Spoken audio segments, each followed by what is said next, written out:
हरे कृष्ण. भगवद्गीता अध्याय 2 सांख्ययोग श्लोक 10.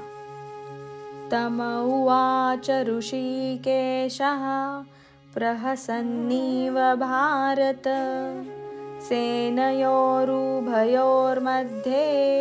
विषिदन्तमिदं वचः.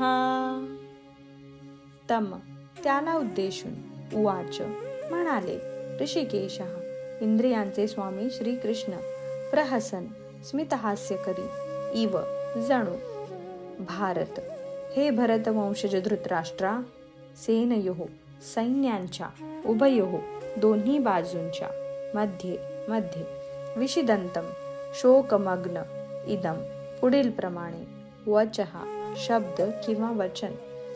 हे भरतवंशजा, त्यावेळी दोन्ही सैन्यांच्या मधोमध उभे राहून हास्य करणारे श्रीकृष्ण खिन्न झालेल्या अर्जुनाला याप्रमाणे म्हणाले.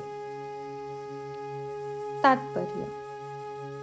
ऋषिकेश आणि गुडाकेश या दोन घनिष्ठ मित्रांमध्ये संभाषण चालले होते.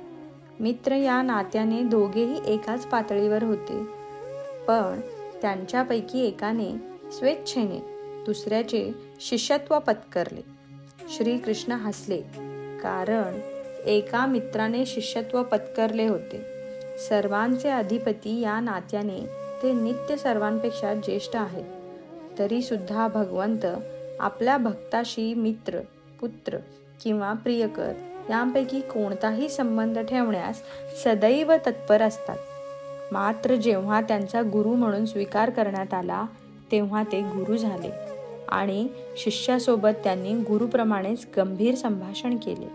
असे दिसते की हा गुरु आणि शिष्यांमधील संवाद सर्वांच्या लाभासाठी दोन्ही सैन्यांच्या मध्ये प्रकटपणे चालला होता.